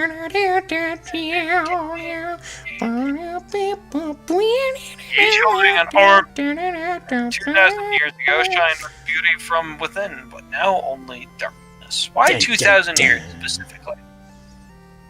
Come! Double explanation. Come!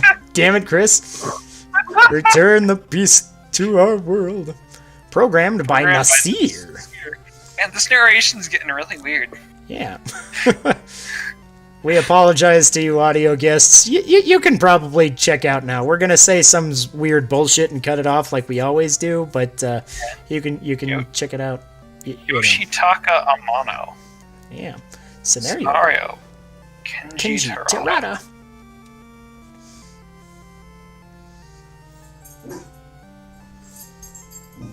It's funny here. It's funny here. You'll notice on this version it says TM and copyright 1990 Nintendo. This was actually published by Nintendo of America in the US. It was not published by Square. So, interesting little factoid there. And it came in 1990 to American systems, I believe, because it said copyright 1990, so I believe that was when it came out. So, yeah. Fun little random fact there. I'm getting beat up on my way back to town. Shit. My dog's all barking outside, too. Did I just hit the right guy? I don't know if it worked. Okay, there we go. Dog's got reason to kill the outside. Yep.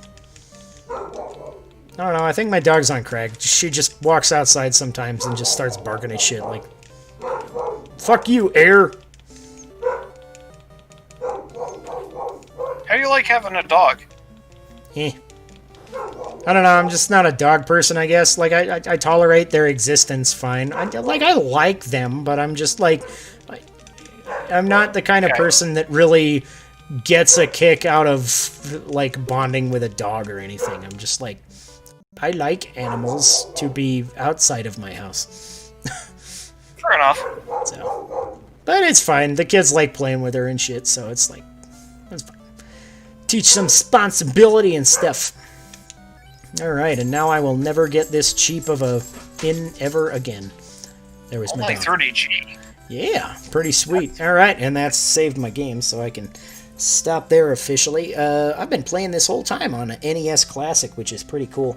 I remember when I got this thing, everybody was so jealous, because this was before...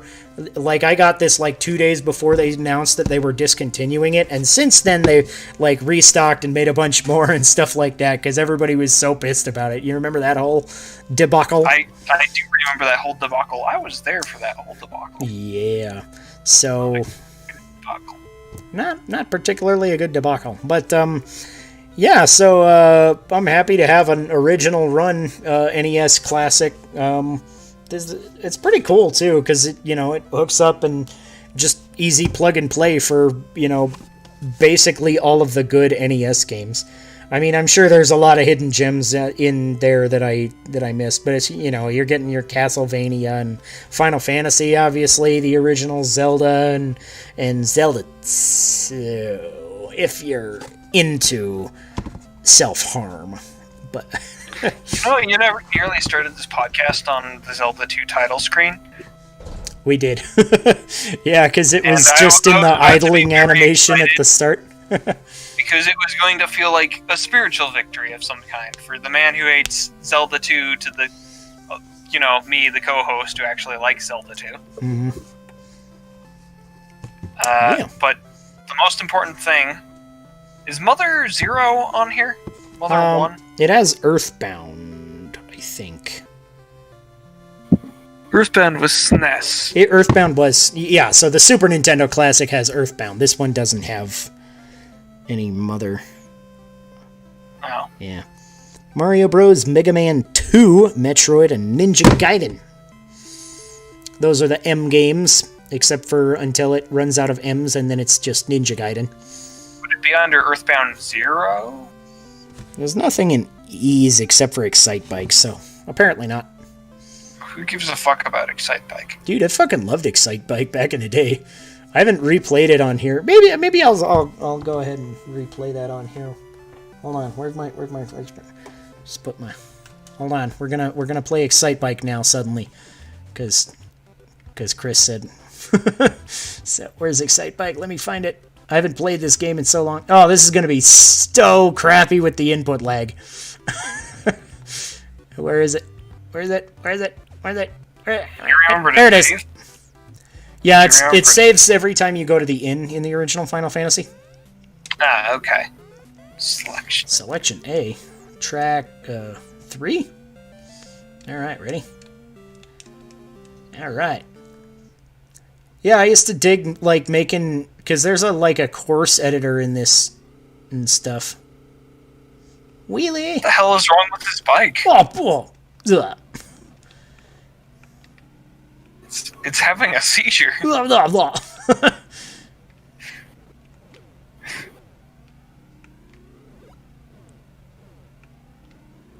Huh? Of course, I'm missing all the boost pads, too. Whoop! Alright, I'm a badass. Woo!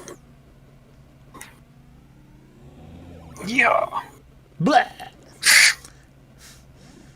This is what you came for here, this exciting Sean Sucks at Excite Bike gameplay.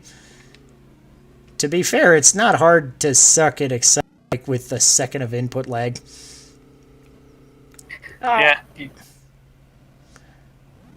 How is this guy not dead? He's a fucking badass, man. But yeah, this thing has like a course editor and stuff. And I used to love building like custom courses when I was a kid. This game is awesome. Whee. I see. I feel like I just ran over that boost pad and it didn't give me a boost. It did not. You are correct. I did not see that give you a boost. Yeah, bastard. Alright, well, thanks for joining us. As always, you can catch me on 2gaysplayingzelda.com and TGPZ Gaming. So if you check out TGPZ Gaming tomorrow, I should have my review of Age of Calamity up. So finally, it's coming together. You mean 2 guys playing Zelda? Yeah. TGPZgaming.com is the new TGPZ Gaming website. It's like 2 guys playing Zelda, but kind of not focused on Zelda. It's kind of a more general gaming website. Oh, yeah, sweet. I got ranked number 16, apparently. That probably sucks. I bet it's like 16 out of 12. I'm not going to point out what I heard you say, because I don't want to repeat it. What did I say? Did I say something hilarious? I must know now. No. I said something so awkward that Chris won't even repeat it. Not even for sake of saying something awkward to cut off the podcast? Well, I don't want to be accused of various phobics or isms. Okay. Now I'm really curious what I said. Did I say something that bad? I don't think it was that bad, but I don't want to repeat it either. Okay. I've got the wrong beer of the week up because I was gonna drink this chocolate soy milk sauce. stout. Yeah, soy sauce. The fuck's wrong with you? Thanks. You just drink soy sauce for fun? But yeah, this Lugene Milk Stout is from Odell Brewing Company. I was going to drink that one, but instead I drank the Rode for Days. I was intending, because this is our last podcast of the year, to drink all the rest of the beer in my fridge, because I'm trying to drink as many different styles of beer as I could.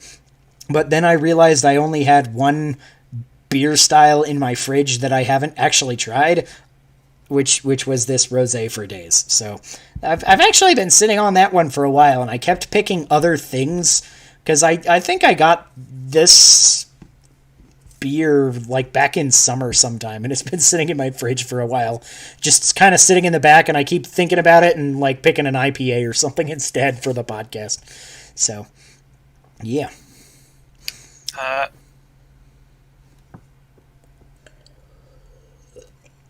My brain not think so goody anymore. All right.